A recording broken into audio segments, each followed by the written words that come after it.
पश्चिम बंगालसह तामिळनाडू आणि केरळमध्ये सत्तांतर। भाजप पहिल्यांदाच बंगालमध्ये सत्ता स्थापन करणार।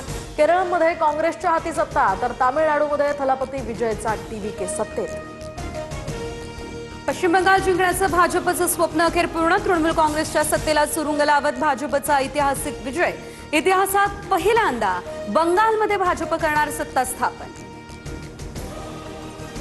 पश्चिम बंगालमध्ये भाजपचा 195 जागांवर दणदणीत विजय, तर ममता बॅनर्जींच्या तृणमूल काँग्रेसला 92 जागा, काँग्रेससह इतरांना केवळ 6 जागा।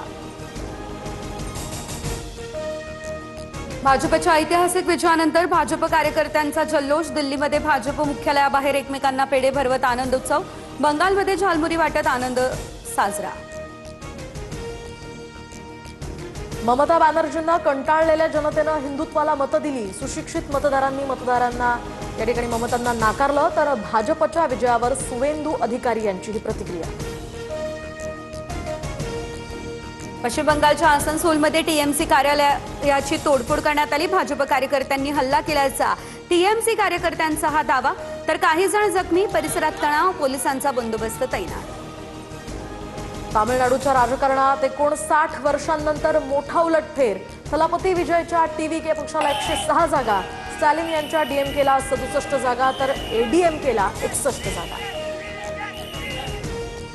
तमिळनाडूमध्ये अभिनेता विजयचा घरी जल्लोष। टीव्हीकेला मिळालेल्या विजयानंतर कुटुंबियांकडून घरातच आनंद उत्सव साजरा।